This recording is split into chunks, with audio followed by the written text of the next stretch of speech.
Bogor Inner Ring Road, setelah kita sampai Wangun, ya, kita harus sambung lagi. Wangun itu di ujungnya ada Gudrey. Iya. Ya, dari Gudrey itu nanti masuk ke Kertamaya, Rancamaya, Genteng. Oke. Nah, kemudian Genteng kita nyebrang Sungai Cisadane, double track, masuk di Pamoyanan, kemudian ke Bojongkerta masuk BNR. Oke. Nah, jadi itu bagian dari upaya kita untuk pertama mengurai kemacetan yang ada di tengah kota.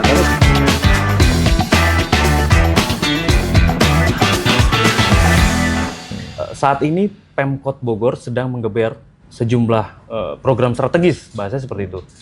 Dan bahkan ada 12 program strategis itu khusus di infrastruktur. Seperti apa kita akan kupas, dan alhamdulillah saat ini redaksi Radar Bogor kedatangan Wali Kota Bogor, Kang Deddy Rahim. Assalamualaikum. Waalaikumsalam warahmatullahi wabarakatuh. Kang Deddy sehat, Kang? Alhamdulillah. Alhamdulillah. Semangat terus ya. Ya, alhamdulillah. Hujan di luar. Siap. Kang Deddy, tadi saya singgung sedikit bahwa Kota Bogor akan menuju kota masa depan dan kita punya beberapa program strategis. Ya. Apa saja, Kang? Saya pikir ada dua hal yang menjadi pemikiran. Ya. Yang pertama itu kemacetan ini menimbulkan inefisiensi. Oke. Menimbulkan pemborosan. Menimbulkan terbuangnya kesempatan. Tingginya biaya energi, baik itu bahan bakar untuk kendaraan ya, termasuk juga mungkin energi lain yang kemudian termasuk tenaga ya yang terbuang gara-gara memang kita harus melewati berbagai persoalan di bidang kemacetan. Iya. Dari bidang kemacetan ini berbanding lurus dengan kesiapan infrastruktur, jalan terutama. Ya. Yang kedua, kita kan berada di lingkungan aglomerasi Jabodetabek ya. Iya. Di mana kalau kita lihat sekarang perkembangan Jakarta itu sedemikian pesat, bahkan boleh dibilang Jakarta itu sudah masuk di dalam kota elit dunia yang sistem transportasinya sudah mulai membaik. Nah, sebagai daerah penyangga Jakarta tentu kita harus juga mempersiapkan diri ya, karena selain jarak yang cukup dekat ya, dan juga keterkaitan antara masyarakat Kota Bogor dengan Jakarta juga sangat erat secara histori dan juga secara proses waktu yang sudah dilewati selama ini. Dan itu menjadi pemikiran mendasar bagaimana kemudian Bogor juga bisa bangkit dan berubah. Yang tadinya mungkin kita anggap kemacetan itu ya biasa-biasa saja, tetapi ke depan ini rasanya harus kita coba urai satu persatu. Dan salah satunya adalah membereskan berbagai titik-titik kemacetan yang memang harus diurai melalui pembangunan infrastruktur. Kurang lebih seperti itu. Apa saja boleh kita mulai spill nih, Kang Deddy, yang akan kita buat? Ya, yang sekarang terasa kan sebetulnya semua kendaraan itu kan dari Cibinong, dari Ciawi ya, itu semuanya lewat SSA, ya, sistem satu arah Kota Bogor di lingkaran Kebun Raya. Nah, sudah ada rencana pembangunan Jalan Ring Road 3 ya, yang sudah dimulai kalau tidak salah tahun 2009 dan baru dibuka 2019 ya, kemarin waktu begitu saya masuk ada beberapa hal yang menjadikan hambatan dioperasionalisasikannya Jalan R3, tetapi akhirnya alhamdulillah bisa selesai. Tapi R3 ini belum tuntas. Yeah. Jadi dari titik Parung Banteng sampai dengan Wangun itu harus kita tuntaskan. Dan alhamdulillah kita coba mulai ya satu langkah-langkah kecil dengan mengurai permasalahan yang mulai dari permasalahan pertanahan, sudah ada konsinyasi di pengadilan tetapi tidak diselesaikan, kita selesaikan. Kemudian juga permasalahan lahan yang selama ini mungkin sudah berubah fungsi dari lahan masyarakat menjadi tempat pemakaman umum, kita selesaikan. Dan di samping itu juga pembangunan atau pemindahan beberapa fungsi-fungsi yang selama ini menjadi hambatan bagi penyelenggaraan pembangunan infrastrukturnya, alhamdulillah kita coba urai dan kemudian kita selesaikan. Nah, ke depan kita harus mulai lagi misalnya pembebasan lahan yang belum. Dari mulai tadi Parung Banteng sampai dengan Katulampa Ciliwung. Iya. Nah, kemudian dari situ kita bikin tahun ini DED untuk jembatannya, jembatan Ciliwung menghubungkan antara Katulampa dengan Tajur ya. Tajur dengan Kuntum ya. Iya. Ya. Nah, kemudian nanti pembebasan lahan Kuntum sampai dengan Wangun. Oke. Jadi hal-hal seperti itu. Nah, kalau kemudian ini bisa terhubung, maka beban jalan Tajur itu akan berkurang. Iya, ini mecah kemacetan di Pajajaran berarti. Betul, jadi bisa nanti ke depan dari arah Sukabumi, Cianjur, Puncak ya, tidak perlu lagi lewat Tajur kemudian masuk di SSA, gitu ya. Ya, tetapi ya, sudah ya. terurai dari Wangun, masuk ke Katulampa, Katulampa ke Panduraya ya, Panduraya nanti munculnya di Di Jambu 2. ya. Ya. Nah di Jambu 2 pun kita sodet lagi ada di apa namanya ya? Boleh sambil dibuka? Teman-teman, Saya boleh lupa dibantu. nih namanya. Tunggu, saya nggak hafal. Jadi ada satu. Yang akses Jambu 2 itu? Iya, jadi dari R3 tuh Kaum Sari ya. Oh, Kaum Sari. Nah, Kaum Sari nanti, nah ya dari Kaum Sari itu nanti kita bisa tembuskan sampai ke Cibulu Olimpik. Wah. Ya, contohnya mana tadi? Oke. R3 mana R3? R3 berarti di ini contoh ya. Jadi kalau kemudian R3 itu selesai, artinya begini. Ini kan mana tadi? Nah, ini. Nah, ini kan kalau kita dari Jagorawi ya. Jagorawi masuk Bogor nih. Iya. Nah, ini kan apa namanya? Pintu tol ini Pintu ya. tol Bogor. Jembatan Cinta ya. Ya. Mana tadi? Ya. Udah jangan diklik-klik lagi. Boleh yang tadi nggak apa-apa. Oke. Ya. Nah, itu bisa terurai Ya. ya sehingga yang mau ke Jambu Bogor 2 Utara, ya, begitu ya, Jambu Jambu 2 nanti langsung ke kanan, yang mau ke Ciawi ya ke kiri. Jadi nggak usah semuanya sekarang ini ke Berenang Baranang Siang. siang gitu ya. Oh, iya. Gitu. Nah, itu kan itu yang kita bicarakan tadi itu baru masalah pembebasan lahan sampai dengan Kuntum. Iya. Ya, sampai dengan ke Wangun. Nah, nanti ke depan setelah itu tersambung, maka kita harus bikin interchange di sini di Kampung Sawah.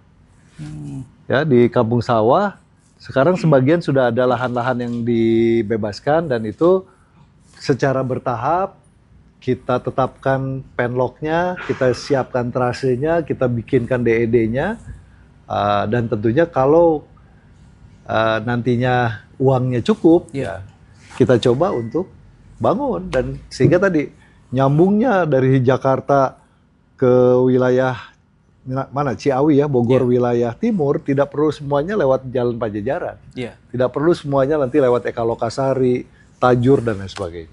Mungkin tantangannya ini banyak daerah permukiman Pak Wali ya? Sebetulnya di daerah sini tidak terlalu banyak. Oke. Ya. Jadi sampai dengan Wangun insya Allah kita sudah petakan cukup kondusif lah kalau kita selesaikan. Tetapi memang pembangunannya itu kan tidak mudah dan harganya tidak murah, gitu kan? Oke. Ya. Itu tadi regional ring road atau R3 ya? Ya. Kalau inner ring road ini seperti apa? Nah, kalau Bogor Inner Ring Road setelah kita sampai Wangun, ya, kita harus sambung lagi. Wangun itu di ujungnya ada Gudrey.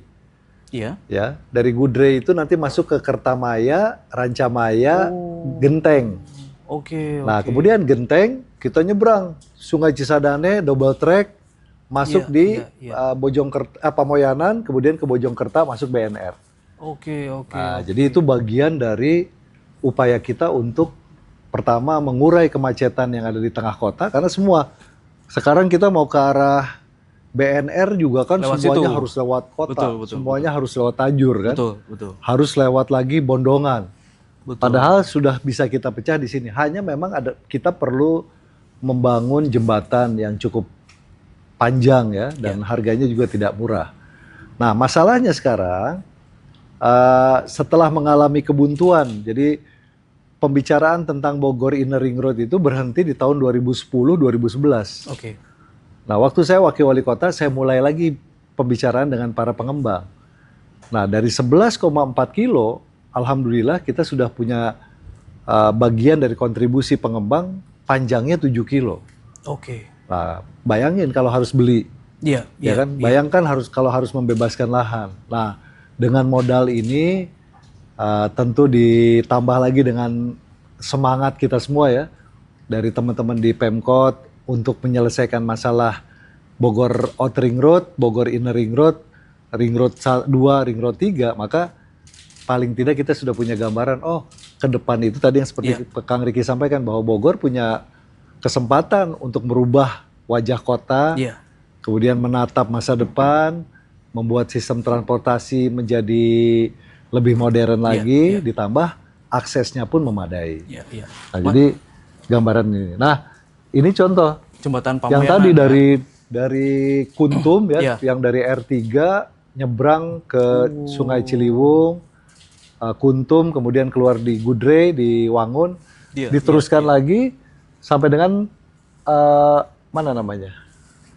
Ini daerah Genteng nih, daerah Genteng, pemakaman Tionghoa di sini. Nah, kemudian lanjut lagi sampai ke Green Forest, dari Green Forest sampai ke BNR. Nah, kalau kita mampu dan uangnya ada, kita teruskan lagi sampai Pasir Kuda. Nah, begitu kita sampai Pasir Kuda, ketemulah Bogor Outer Ring Road dari Bomang, masuk ke Dermaga, dari Dermaga lanjut ke Pasir Kuda, Pasir Kuda nanti lanjut lagi ke Maseng. Nah, kita ketemu di tengah-tengah di situ. Jadi kita ketemunya di Pasir Kuda antara Dermaga sampai dengan ke arah Bocimi. Ada rencana tol bor juga di situ, Bet. Nyambung, Bet. Oh, nyambung. Kan sekarang pembebasan Bogor Outer Ring Road perpanjangan ya dari Kayu Manis sampai dengan Bomang kan sudah dalam proses pembebasan lahan. Termasuk kontribusi dari lahan pemerintah Kota Bogor juga kurang lebih hampir 3 hektar untuk kita pakai akses atau lintasan dari lanjutan Bogor Outer Ring Road. Nah, jadi memang tadi tidak mudah ya, dan biayanya pun tidak murah, tetapi dengan konsistensi bahwa kita paham ya bahwa misalnya kalau kita tidak selesaikan persoalan kemacetan, maka inefisiensi, ya, masalah pemborosan, waktu, tenaga, pikiran, kemudian kesempatan hilang kan begitu kan? Nah, jadi memang mau tidak mau kita harus mulai juga konsen kepada permasalahan infrastruktur. Belum selesai, masih banyak nih. Pak Wali, sebelum saya ke ini disebut ada tram Pakuan, kemudian ada LRT. Sebelum ke transportasi massal, saya masih pengen di jalan.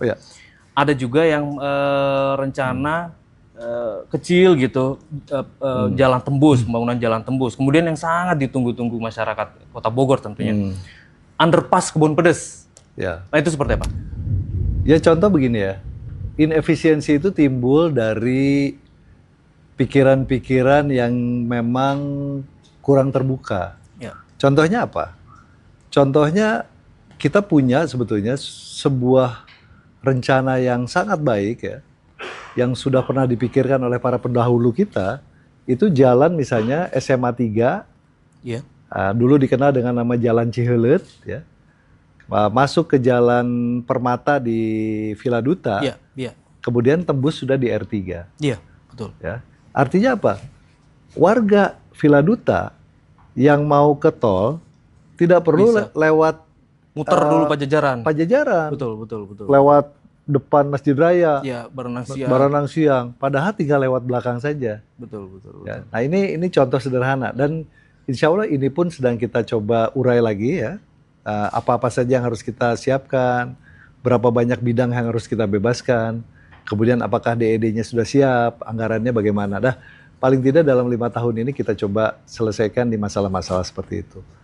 Kemudian juga misalnya yang sederhana aja, jalan mana namanya, antara Bubulak ya, Bubulak sampai dengan Loji misalnya. Oke, Ya kan?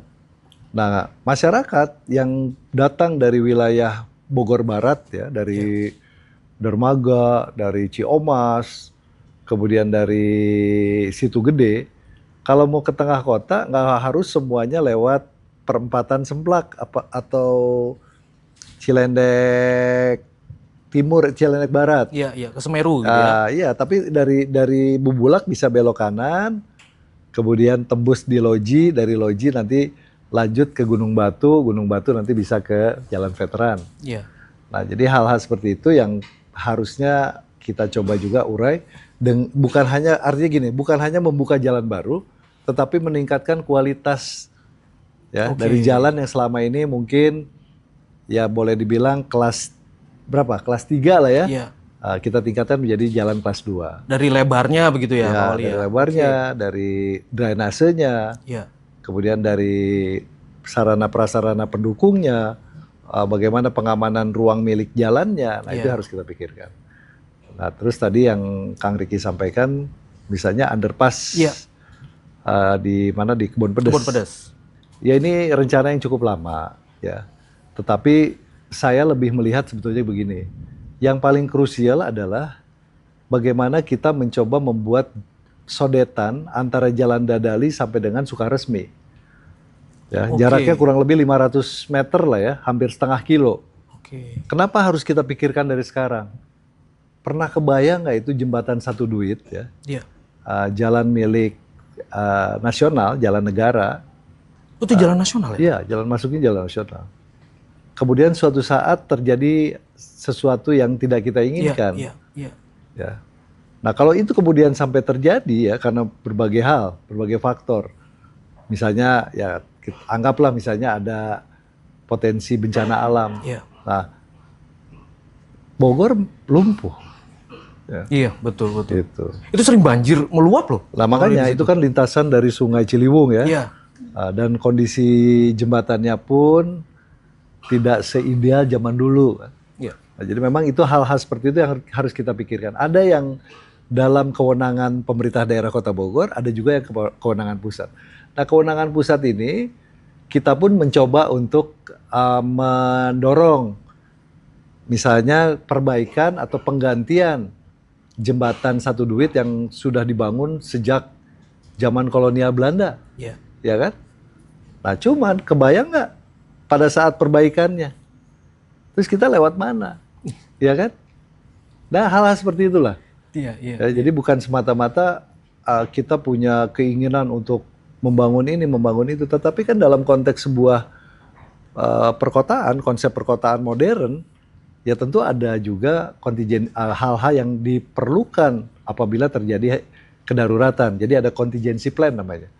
Nah, jalan tembus dari Dadali sampai dengan Sukaresmi itu pun nantinya bisa kita jadikan sebagai akses membangun stoplet Sukaresmi gitu. Gitu. Nah, stoplet Sukaresmi ini kita sudah bebaskan lahannya ada 1,6 hektar. Tadi saya pagi tadi baru ketemu dengan Dirut PT KAI, saya sampaikan kita itu sebetulnya punya potensi Bogor ini sebagai daerah yang bisa mendukung penghasil produk-produk pertanian yang bisa dikirim ke Jakarta misalnya. Nah kalau kemudian Sukaresmi itu kita jadikan sebagai stoplet khusus untuk produk agrikultural, produk agri ya, produk pertanian. Dengan kereta khusus. Karena gerbong sudah ada kan? Nah, kan adanya di Serang dan di Surabaya. Betul. Nah, sentra produksi pertanian misalnya di wilayah Bogor ya. bisa dari daerah Bogor wilayah barat, Puncak. Kabupaten Bogor ya. Ya. Dari mana? Dari Lewiliang, dari Jasinga, kemudian dari daerah Dermaga, daerah kalau di kita itu kan misalnya wilayah Bogor Barat, Situ Gede, ya, kemudian juga di daerah mana namanya? Selatan? Sampai dengan mana? Cilendek lah ya. Iya. Cilendek Timur gitu kan. Itu kan juga kita bisa tampung untuk kita bisa angkut transportasi ke Jakarta misalnya kan. Iya, iya. Nah, jadi kita coba jadikan sebagai sebuah opportunity atau kesempatan yang menurut saya ini menunjang juga program ketahanan pangan kan begitu kan. Kemandirian pangan. Nah, ini kalau kita bisa wujudkan bukan hanya keretanya aja tetapi pergudangannya. Kemudian pergudangan logistiknya ya, kemudian distribusinya termasuk keretanya kan gitu kan. Iya. Jadi memang hal-hal seperti itulah yang harus kita pikirkan. Jadi itu satu, saya melihatnya menjadi satu big picture ya, grand design berarti ya. Dari tadi kawasan Jambu, Dadali, kemudian Sukaresmi ya masuk. Itu mengikuti jalan kereta berarti Pak Wali ya? Ya, frontage kereta api. Iya. Ya, jadi ini sedang kita coba bikin kajiannya. Setelah itu tentu dari kajian ini kan ada detail engineering design ya. Berapa bidang yang harus kita bebaskan, kemudian berapa berat konturnya, bagaimana cut and fill-nya, bagaimana land clearing-nya. Jadi memang harus dipikirkan. Jadi nggak bisa kita berpuas diri dengan kondisi yang ada sekarang karena dinamika di masyarakat, kondisi permasalahan transportasi ini betul-betul menjadi krusial karena akan menunjang pertumbuhan ekonomi atau akan tetap membuat kita stagnan di kondisi ekonomi seperti sekarang. Iya, Pak Wali. Kemudian program ini yang sempat ditunggu-tunggu juga nih, dulu sempat muncul tapi kemudian hilang lagi. Transit Oriented Development. TOD. Iya. Sebetulnya ini sejalan dengan bagaimana pemerintah pusat punya Perpres tentang percepatan implementasi dari LRT ya. Yeah. Kalau memang LRT-nya nyampe ke Bogor, kita nggak bisa lepas bahwa kita harus membuat sebuah konsep penanganan transportasi yang terpadu. Nah, TOD ini kan sebagai salah satu sarananya saja. Iya. Nah ini kalau kita lihat gambar di sini ada TOD ini Baranang Siang ya? Ini Baranang Siang yang belum terintegrasi.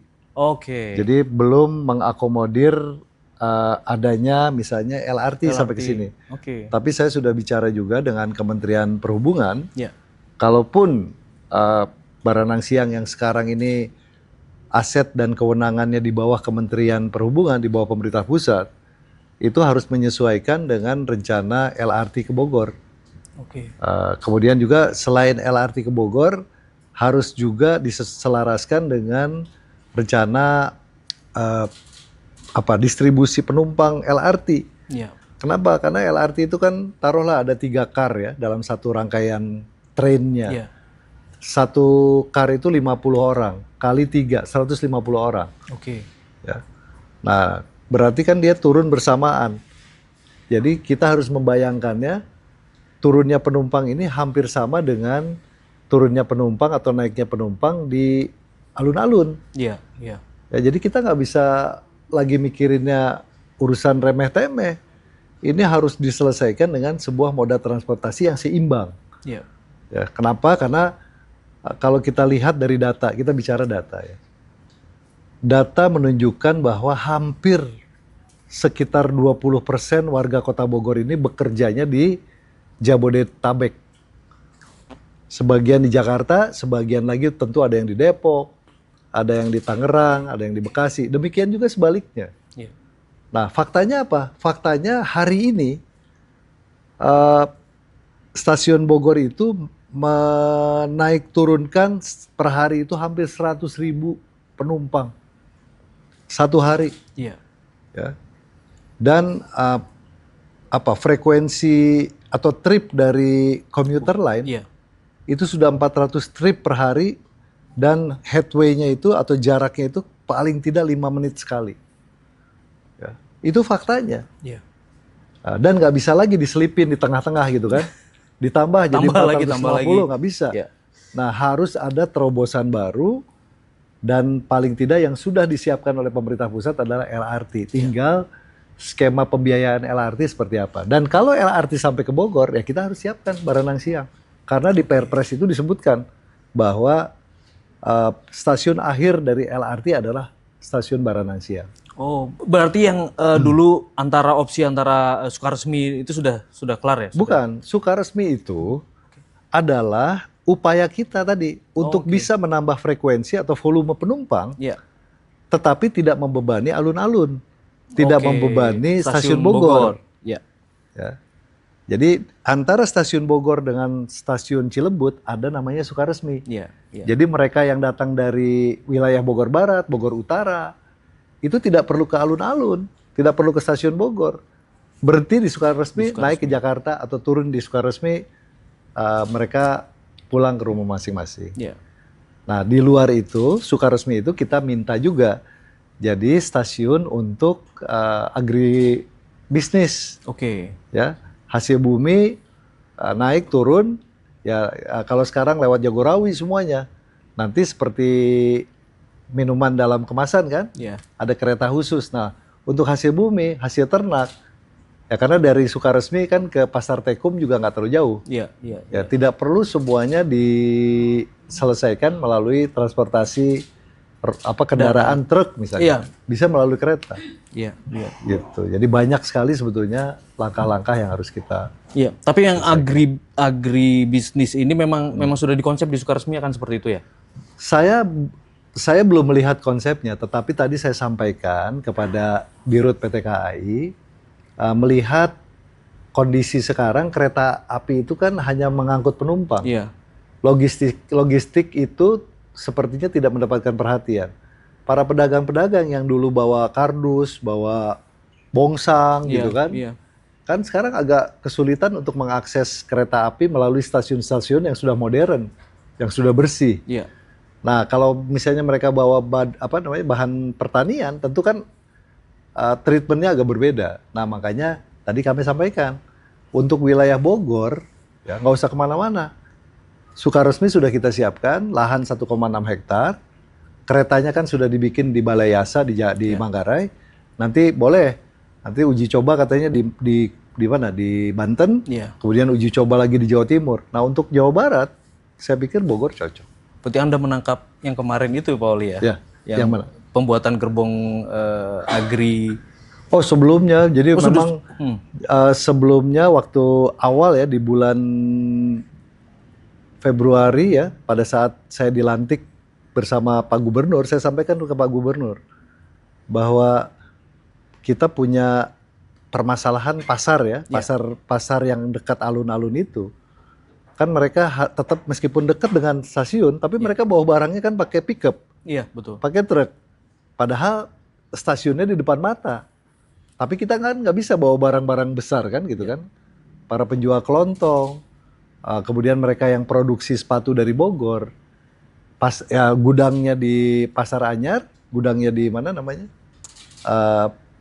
di Jalan Dewi Sartika, ya. Tetapi kemudian dia nggak bisa mengakses keretanya kan? Nah ini kurang lebih pemikiran-pemikiran yang kalau menurut saya sih kalau bisa diwujudkan tentu pergerakan ekonomi akan terbantu dengan sistem transportasi yang terintegrasi. Ujung-ujungnya mengurai kemacetan lagi ini. Diurai semua. Betul. Oke, Pak Wali. Kemudian kalau bicara moda transportasi massal ya, LRT progresnya udah sampai mana? Terus terang saya nggak terlalu bisa ngikutin langsung ya. Kenapa? Karena LRT itu sistemnya tahapan. Jadi saat ini pemerintah pusat tentu lebih memprioritaskan bagaimana jaringan LRT dari Kelapa Gading, Rawamangun, kemudian tembus ke Pemuda, dari Pemuda ke Jatinegara atau sampai dengan ke mana namanya, sampai ke tengah lah ya. Nyambung sampai dengan jalur yang ke Bekasi, Bekasi Barat, Bekasi Timur itu jadi prioritas. Oh, oke. Nah, tetapi kembali lagi kita bicara data. Dari Balai Besar BPJT. BPJT. Balai BPJT itu apa? Balai Pengelola Jalan Tol ya. Pengelola jalan tol. Badan Pengelola Jalan Tol ya. Waktu masih Pak Parikesit ya, waktu itu saya pernah ngobrol dengan beliau, sekarang sudah diganti.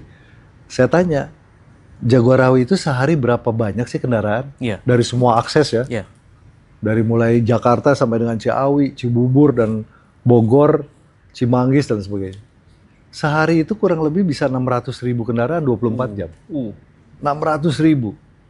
Nah, saya kan sering rapat di Jakarta gitu kan. Rapat jam 8. Kalau berangkat habis subuh, tetap aja kita telat kan gitu kan. Kenapa? Karena kepadatannya luar biasa. Iya, iya. Nah, cuma tadi kita yang mau berangkat ke Jakarta nggak mungkin mengakses komuter lain atau KRL.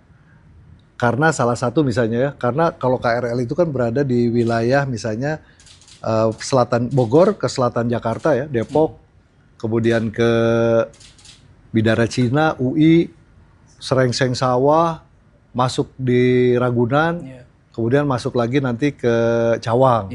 Sementara misalnya kebutuhan kita sampai ke Jalan Medan Merdeka Barat. Nah kan agak jauh ya ininya ya. Nah, makanya kalau menurut saya sih untuk bisa mengalihkan para komuter yang menggunakan kendaraan pribadi lewat Jagorawi itu LRT. salah satu caranya adalah bagaimana menyiapkan LRT. Oke. Gitu. Dan ini kita siapkan untuk menyambut itu ya. Nah, saya tadi kasih fakta baru. Apa tuh? Ya saya bilang begini, saya ngobrol dengan Pak Gubernur DKI, Iya. Gubernur Jakarta, mohon maaf, Pak Pramono Anung. Pak Pram, ini kalau semua orang Bogor bawa kendaraan pribadi ke Jakarta, ya kan? Gimana Jakarta nggak stuck gitu kan? Gimana Jakarta nggak macet? Terus gimana kata Mas Pram kan? Udahlah Pak, Transjakarta sambungin sampai Bogor. Alhamdulillah. Iya. Beliau sambungkan sampai Bogor ya. Iya. Dengan skema subsidinya Jakarta. Iya. Waktu diresmikan berapa bis? 16 bis. Sekarang sudah berapa bis? Sekarang mungkin sudah 24, 26 bis. Nambah lagi ya. Karena memang demand-nya Kebutuhannya ada, betul. kebutuhannya Betul, ada. betul sepakat. Dan tadi orang tuh nggak akan selamanya mau bawa mobil sendiri kok. Iya. Kalau transportasi publiknya memadai, Disediakan, kalau harganya juga masuk akal, dan ada peran pemerintah dalam bentuk subsidi, ya, maka masyarakat akan terbantu dan masyarakat akan beralih. Dan itu fakta. Buktinya apa? Buktinya demand tinggi, ya, mereka juga puas, nyaman sampai tengah kota.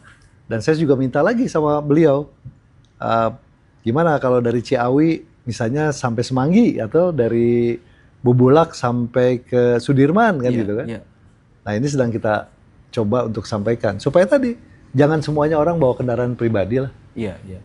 Nah, demand-nya ada nggak mungkin rugi. Dan tadi saya juga sampaikan ke Dirut PT KAI Pak Bobi Rasidin, LRT mohon maaf, komuter line atau KRL kalau bisa disambungkan sampai dengan Ciamas Rancamaya, ya, ya, itu juga paling tidak akan mengurangi beban jalan raya Tajur. Mereka yang naik kendaraan pribadi mau ke Jakarta pakai motor, bawa motor dulu sampai dengan ke alun-alun, parkir di alun-alun, kan kalau sampai dengan Ciamas Rancamaya, ya paling tidak mereka di drop di Ciamas Rancamaya di Bogor Selatan, dia bisa naik KRL sampai ke Jakarta. Iya. Dari Sukabumi juga bisa berarti. Dari Sukabumi juga nggak harus ke betul, alun-alun kan? Betul. Gitu. Cukup sampai Ciamas Rancamaya naik KRL. Cuman memang kendalanya adalah jaringan atas. Ya. Dan beliau tadi sampaikan paling tidak di satu tahun ini kabel atas itu sudah sampai Paledang. Jadi kita bisa urai yang dari Sukabumi, ya, atau dari Bogor wilayah selatan, ya naiknya di Paledang. Nah, meskipun nanti kita harus hitung tuh traffic yang ada di Kapten Muslihat. Oke, oke. Menarik, menarik. Ya. Pak Wali, kemudian kalau bicara moda transportasi di dalam kota nih, Ya, kita dulu punya rencana tram. ya. Seperti apa? Ya, begini. Kita lihat fakta lagi hari ini ya. Hari ini importasi BBM menjadi hal yang ya menurut saya cukup krusial. Iya. Bayangkan perusahaan-perusahaan dunia ya, Shell, kemudian juga apalagi tuh, Vivo dan lain sebagainya. Dia bisa kekurangan loh, Iya. ya, kekurangan pasokan loh. Ya. Artinya apa? Artinya memang kebutuhan BBM dalam negeri ini terlalu banyak. Ya, terlalu banyak karena apa? Karena memang terlalu banyak juga kendaraan pribadi. Iya. Nah, kalau kemudian suatu saat sekarang kita masih menikmati harga subsidi yang mungkin ya masih bisa dinikmati oleh semua. Lambat laun kan kemampuan keuangan negara kita juga terbatas. Iya. Nah, tetapi di satu sisi juga negara harus terlibat tadi. Bagaimana mereka tidak kemudian membebani negara dengan subsidi kepada BBM-nya, kita alihkan subsidinya kepada transportasinya dong. Iya. Iya. Ya kan? Jadi jangan ke BBM-nya. Sekarang masyarakat naik kendaraan umum. Kenapa? Kalaupun misalnya BBM-nya berkurang, ketergantungan kita dari importasi, maka kita bisa memanfaatkan kendaraan angkutan publik yang memadai. Iya. Misalnya tram. Tram itu kan pakai listrik, gitu kan? Dan jumlahnya hampir sama dengan taruhlah 150 penumpang dalam satu rangkaian. Kan itu juga kalau kita perbandingkan, misalnya berarti mengurai berapa pengguna kendaraan roda 2, berapa pengguna kendaraan roda 4 kan gitu kan. Itu hitungan matematis sebetulnya. Dan kita sudah punya konsep supaya apa? Supaya kita nggak ketinggalan zaman. Iya. Ya, suatu saat kalau memang ada kelangkaan bahan bakar, suatu saat kalau memang bahan bakar dunia sudah mahal, sudah tinggi, nah kita sudah punya alternatif pemikiran-pemikiran dan konsep-konsep bagaimana kemudian transportasi publik yang layak, transportasi publik yang memang memadai, ya, yang memang harganya juga terjangkau dengan waktu yang pasti, ya kita siapkan dari sekarang. Nah, apakah 5 tahun lagi? Ya tentu berproses. Daripada kita nggak pikirin sama sekali. Nah ini kan contohnya ya, ini sebuah konsep yang kita bikinkan studinya bukan dengan kelompok yang remeh-temeh, yang ece-ece ya. Kita juga kan harus menggandeng perusahaan-perusahaan yang sudah memang punya pengalaman dunia ya. Iya, iya. Dan ini Colas Rail itu dari Perancis sudah membuat feasibility study-nya. Karena sejarahnya dulu Bogor ada tram ya Pak Wali? Kalau Bogor nggak ada tram. Nggak ada? Nggak ada. Oke. Yang ada mungkin Surabaya, Semarang, ya, Jakarta. Nah, tapi Bogor saya pikir dengan studi yang sudah dibuat oleh Colas itu sangat memungkinkan. Iya. Ya. Tapi terbukti transportasi massal yang akomodatif gitu ya, itu dirindukan. Ya. Kemarin bis kita sempat berapa kali absen ngamuk masyarakat Pak Wali. Ya itu pengalaman berharga buat kita ya. Iya. Kita kan dulu juga mengambil mengambil kesempatan. Jadi ada subsidi dari pemerintah pusat, programnya BTS ya, by the service. Nah, kalau kita kemudian mikir-mikir, nanti siapa yang mau investasi, gimana caranya, gimana pengembalian investasinya, gimana return of investmentnya, gimana return of asetnya, itu panjang. Nah makanya saya buat skema yang simple aja. Jadi skema yang simpel, BTS itu adalah bagian dari program reduksi, rerouting, dan konversi angkot. Ya. Dan ini akan terus berjalan. Nah ini sudah berjalan kan, sudah berjalan kemarin, sejak 2022 ya. 2022 diinisiasi, 2023 mulai. Itu adalah penggabungan antara program BTS by the service dengan rerouting, konversi, dan reduksi. Match di situ. Ada pengusaha yang memang boleh dibilang kena dampak ya, tetapi langsung dapat solusi. ya kan? Nah, solusi ini kemudian dinikmati oleh masyarakat. Nah, begitu kemudian pemerintah pusat tidak punya lagi kemampuan untuk membiayai subsidinya, ya mestinya switch ke pemerintah daerah. Nah, memang ada jeda waktu dan saya paham lah ya, tidak mudah untuk membuat skema itu, tetapi saya ingin menyampaikan bahwa dari sinilah sesungguhnya uang rakyat kembali ke rakyat. Iya, iya. Ya. Jadi tidak dalam bentuk yang lain-lain. Masyarakat siapapun bisa menikmati sistem transportasi modern, sistem transportasi yang layak, tetapi dengan harga yang terjangkau. Apa namanya? Ya bis kita. Iya. Gitu. Nah ini dan ke depan kita sekarang sudah punya, insya Allah tanggal 5 Oktober besok kita relaunching ya untuk yang koridor 56 ya. 56. 56. Oke. Tanggal 5 ini ya? Tanggal 5 Oktober besok. Oke. Nah, tinggal nanti koridor yang belum, nah kita isi. Nah, cuman kan kita lihat kemampuan keuangan daerahnya seperti apa. Yeah. Dan siapa yang mau ikutan dalam rerouting, konversi, dan reduksi angkot. Oke. Pak Wali sedikit lagi. Ya. Terkait batu tulis, progresnya seperti apa?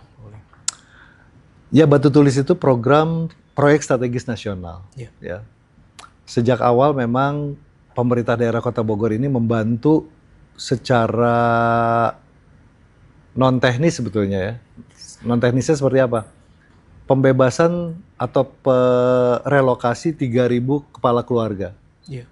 Ya 3.000 KK ini sepanjang jalur dari Paledang sampai dengan Ciomas Rancamaya itu kita relokasi manakala mereka menempati lahan-lahan milik PT KAI. Iya. Yang sudah berpuluh tahun, ya, belasan tahun, berpuluh tahun. Nah, alhamdulillah 3.000 KK sudah direlokasi dalam kondisi yang kondusif lah. Nah, kemudian next step-nya apa? Pembangunan stasiun Batu Tulis. Oke. Dan pembangunan stasiun Paledang. Pembangunan stasiun Paledang selesai.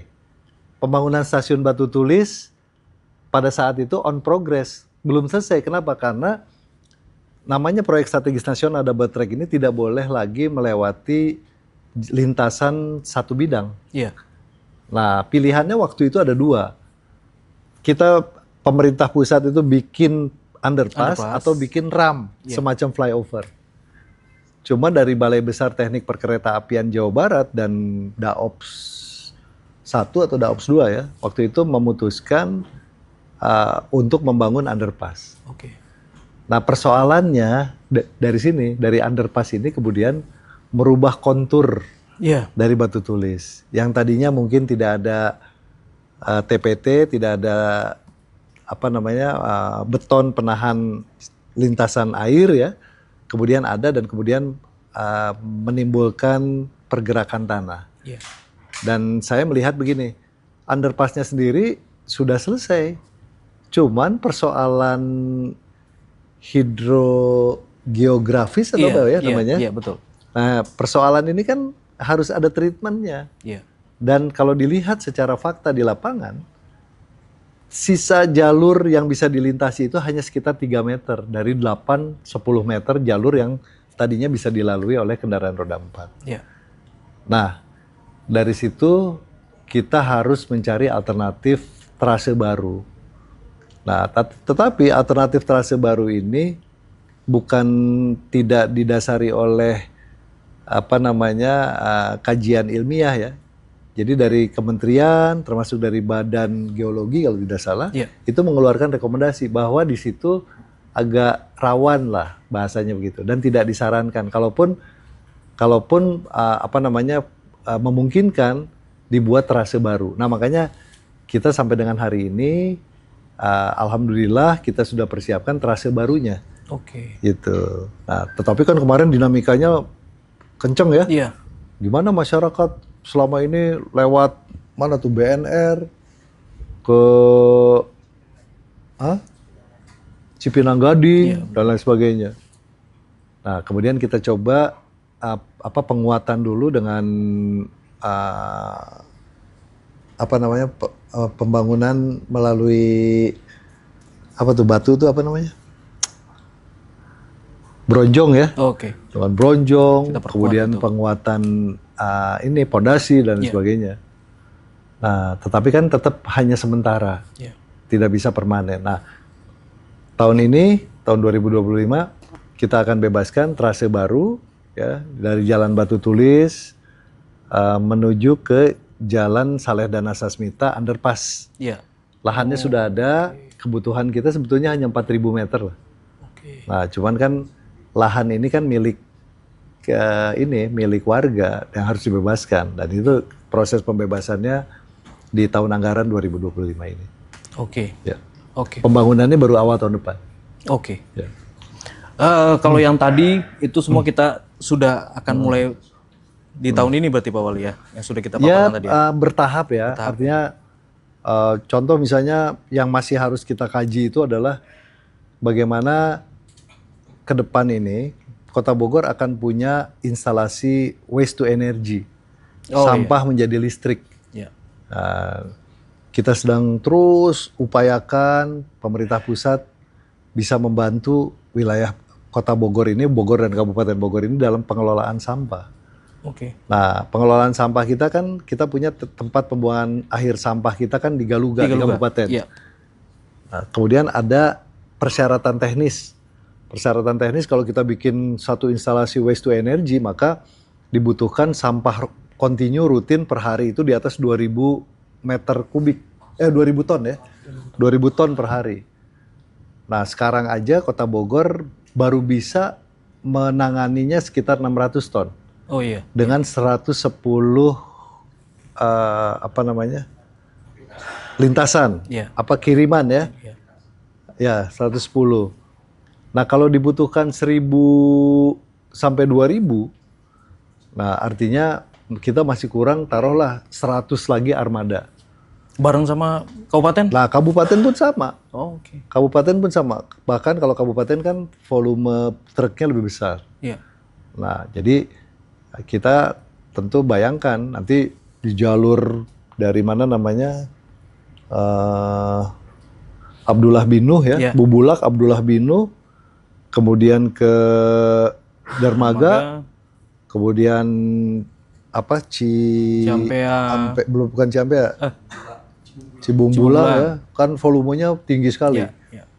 Nah, kita tentu harus juga memikirkan bagaimana bagaimana ada akses alternatif untuk ke IPB. Oke. Jadi tadi ada mana Bubulak, mana Bubulak? Bubulak coba buka. Coba. Next. Nah, ini. Ya. Nah, ini adalah sebuah starting point ya, di mana Bubulak akan jadi hub untuk IPB ke depan. Menarik ya. Jadi lahannya kemarin sudah kita lakukan revitalisasi, bukan revitalisasi ya, kemarin itu rehabilitasi ya. Rehabilitasi, baru emplasementnya saja. Tetapi ke depan kita jadikan sebagai terminal terpadu dan kita coba buatkan akses baru Bogor Barat. Jadi Bubulak, C4, Iya. Situ Gede, Cangkurawok, Dermaga. Jadi IPB nanti punya gerbang baru. Oke. Gerbang baru IPB ini diharapkan tadi mengurai sebuah konsep untuk penanganan sampah yang akan tadi menambah volume kendaraan di wilayah jalur Dermaga. Ini lalu lintas daerah barat kabupaten juga ikut ketolong dong dengan. Iya dong. Ya tentunya begitu. Nah, ditambah lagi kan kita pengen percepatan dari Bogor Outer Ring Road. Iya. Bogor Outer Ring Road sekarang sudah sampai Bomang ya, pembebasan lahan mungkin sebagian sudah. Kemudian dari Bomang ke Dermaga ke IPB itu kurang lebih 7 kilo. Iya.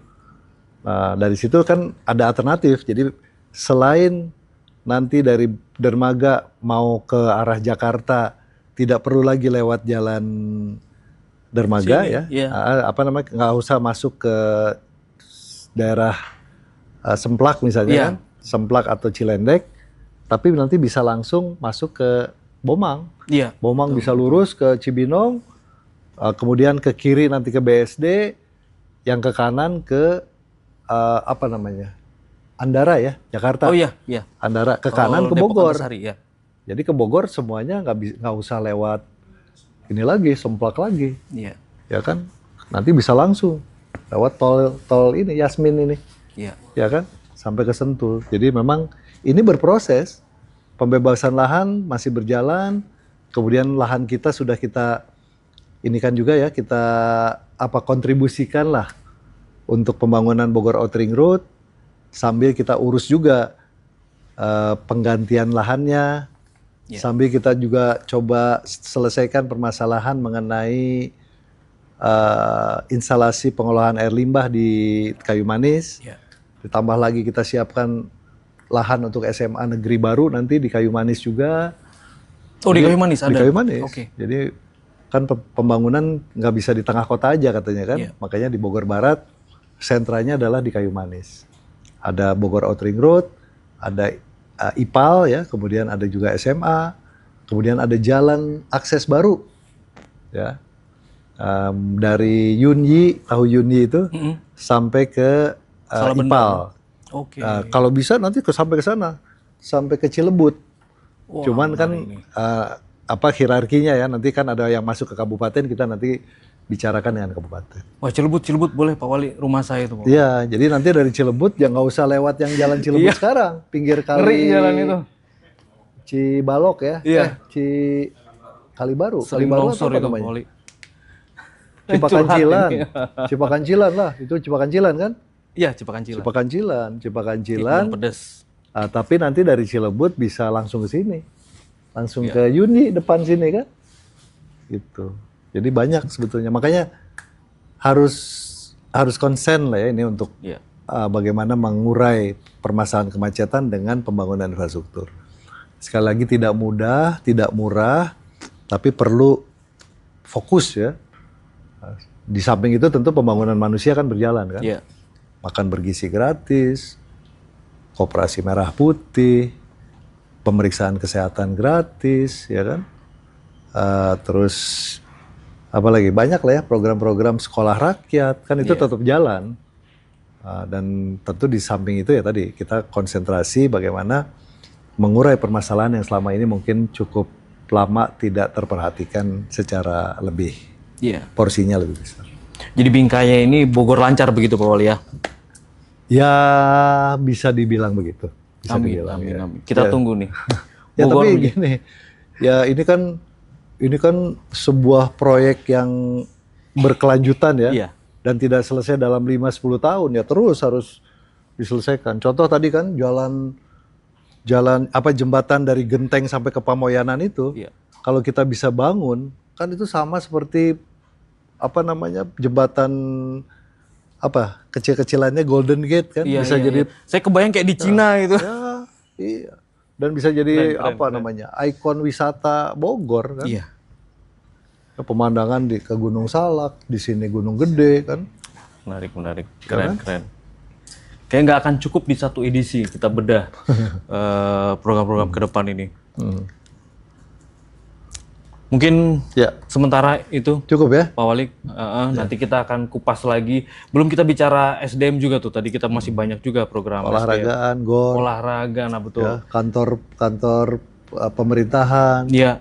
Di pusat pemerintahan ya, kita akan buat pusat pemerintahan. Sebetulnya namanya bukan pusat pemerintahan. Apa itu? Pusat layanan masyarakat Kota Bogor. Oke. Ada gambarnya nggak? Boleh. Tunjukin gambar. Mana? Itu juga ditunggu-tunggu tuh, pasti akan menimbulkan potensi ekonomi baru juga. Ya. Mana? Terus?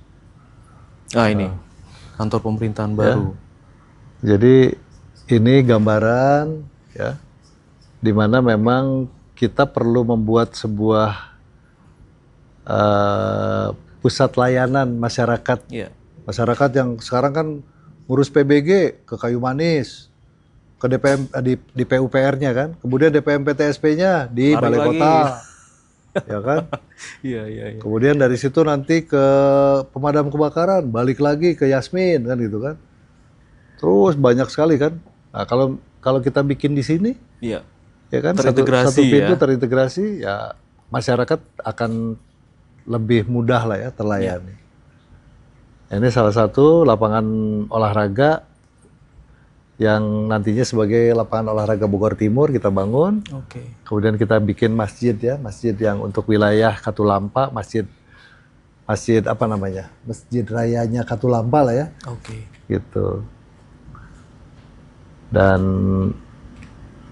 lahannya sudah tersedia, akses jalur sudah kita siapkan dari Bogor Raya, tinggal yang dari Bogor Raya City-nya yang belum. Itu tinggal 30 atau 50 meter saja. Oke. Dan artinya apa? Artinya akses ke tol lebih dekat. Ya. Ya, kemudian juga di sini masih terbuka kesempatan untuk membangun berbagai sarana prasarana ya, termasuk juga mungkin sarana pendidikan masih ada lahan, untuk rumah sakit masih memungkinkan, untuk perumahan juga masih luas. Tetapi memang kita harus selesaikan juga jalan akses R3 sampai dengan Wangun, supaya ekonomi lebih cepat tumbuhnya lagi. Gor ada Gor? Coba. R3 jadi akses utama ini nanti Pak Wali ya? Sebetulnya ini sudah ada Parung Banteng ya. Oh ya, Parung Banteng. Sudah ya. ada. Gitu. Gor boleh ditunjukin sedikit? Nah, ngeri. Stadion Pajajaran ya. Ini Gor ini konsultannya FIFA. Ya. Oke. Konsultan FIFA. Tapi karena uang kita sedikit, kita cuma bisa bangun mana next. Terus lagi. Terus mana? Paling kita bangun segini doang. Oh, yang bertaraf. Ya tapi kan modular ya. Artinya kalau kita punya uang lagi, kita tambahin lagi. Gitu. Tapi kurang lebih konsep dasarnya inilah. Ya. Siap. Gitu. Jadi ini optimis Pak Wali. Ya. Ya nanti modular aja. Ya, yang sekarang kan tribun utama. Iya. Ya 50% dari yang inilah. Tribun utamanya juga. Karena kan ini kapasitasnya untuk berapa ya? Ini 40.000. Nggak nyampe lah. 30.000-an lah ya. 25.000, 30.000. Tapi kan kita butuhkan hanya untuk misalnya 5.000 sampai 7.000. Iya. Saya pikir cukup lah. Oke, nggak apa-apa. Kita modular, kita bikin. Tapi tujuan akhirnya adalah bagaimana sarana olahraga di Kota Bogor tambah representatif. Porprov sudah bisa belum ya? Porprov itu dibagi di 3 kota. Iya. Jadi Kota Bogor, Kota Depok, dan Kota Bekasi. Jadi beban untuk Kota Bogor sebetulnya nggak terlalu berat. Oke. Ya, tapi nanti mungkin kita pilih cabur-cabur yang memang memungkinkan kita meraih prestasi ya. Iya. Kita selenggarakan di Kota Bogor. Apalagi Ted? Boleh spill tipis-tipis? Apa tuh? Bro Teddy. Selain ini, apa lagi? Comment center. Nah ini penting juga nih. Ya. Di mana comment center nih Pak? Comment center ini kita bangun di Balai Kota. Oke. Kenapa? Karena memang ya Balai Kota lah ya sebagai pusat pengendalian semua aspek ya yang ada di Kota Bogor. Nah, cuman kan comment center ini bukan hanya urusan pembangunan fisiknya saja, tetapi juga substansinya apa? Iya. Ya kan masalah data kependudukan, masalah data sosial, masalah data kesehatan, masalah lalu lintas, masalah ekonomi, dan semua aspek ini kan harusnya bisa dikontrol dari sini. Termasuk juga kita punya semacam kontrol untuk kedaruratan misalnya. Iya. Nah, untuk kebakaran, untuk ambulans, untuk kebencanaan, ya. Termasuk untuk masalah-masalah keamanan wilayah. Iya. Data center nanti ini ya bentuknya ya. Betul ya. Ya. Oke. Ya, jadi mana ada lagi gambarnya? Boleh Ted? Oh ini Pasar Bogor. Ya. Next.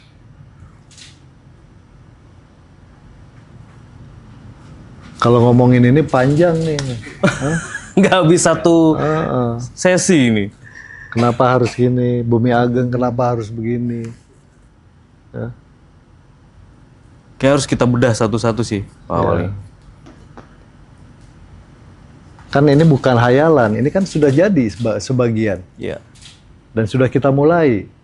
Jadi kecuali gini, udah ada, ya kan? Betul. Dan sudah kita, apa istilahnya, sudah kita dekatkan antara mimpi dengan kenyataan kan? Iya, Kecuali iya. tanah nggak punya, duit nggak ada, Mimpi dulu kemampuan gitu. fiskal nggak ada, ya kita kan paling Belum nggak- bicara aset kita. Hah? Oh, Aset kita sudah kita punya aset 3.800 bidang. ya. Nah, perlu comment center juga. Kalau nggak kita nggak tahu nih lahan lagi dipakai siapa, selesainya kapan, ya kan? Terus berapa biayanya? Kan? Nggak mungkin lah kita pakai Excel kan gitu kan, udah nggak zaman kan gitu. Apa? Oh, City Grand Hall. City Hall. Nah ini masa depan banget nih. Ini yang nanti di Katulampa, bukan? Enggak. Setiap kota modern atau kota-kota lama itu ya, kota-kota yang memikirkan soal pembangunan manusia, Iya. pasti ada city hall-nya. Nah, Bogor itu sudah punya modal. Kita punya alun-alun, punya stasiun kereta, punya masjid, ya, Masjid Agung, dan kita punya balai kota. Nah, tinggal kalau kita bisa mengintegrasikan antara balai kota lama nanti ya, dengan alun-alun, maka keinginan kita menjadikan kota Bogor sebagai kota wisata. Iya. Kita punya konsep apa, Ibu? Apa namanya? Bukan kota sains, kreatif, Oh. maju, berkelanjutan. Iya. Nah, kurang lebih kan harus ditopang juga dengan aksesabilitas, kemudian juga sarana pendukung. Iya. Nah, ini ke depan. Ya, jadi kalau yang muda-muda ini jadi wali kota lah nanti. Amin, Ya, kita kan? aminkan. Iya. Itu mimpinya akademisi Bogor tuh, pengen bagaimana kota Bogor menjadi kota sains. Amin, kita aminkan bersama-sama. Iya. Nah, tadi kita baru juga rapat dengan Kementerian Kesehatan. Iya. Akan dibangun di Bogor itu Gene Center, Genetic Center. Oh, Jen, oke. Ya, Genetic Center. Mereka sudah siapkan uangnya 100 sekian miliar ya untuk pembangunan. Kita bantu di perizinan, kita bantu di AMDAL. Nah, itu tadi mengukuhkan posisi Bogor sebagai kota sains kreatif maju berkelanjutan. Iya. Gitu. Jadi bukan hanya perguruan tinggi, tetapi kita juga punya Genetic Center. Ya. Kemudian kita punya pusat kesehatan jiwa nasional. Iya, betul. Ya. Kemudian nanti IPB akan menjadikan sebagian Marzuki Mahdi itu sebagai rumah sakit pendidikan. Ya. Iya. Kemudian kita juga tentu ya tadi memanfaatkan kebun kelapa kopior terluas di Indonesia dan pusat penelitian kelapa ya di Indonesia. Dan juga IPB sedang membangun Halal Center. Kemudian juga yang sudah jalan itu riset centernya IPB. Iya. Halal Center sedang dibangun. Halal Center. Kan ini kalau kita bisa kapitalisasi ya, Bogor mana bisa ditandingin sama yang lain. Iya, betul. Iya kan?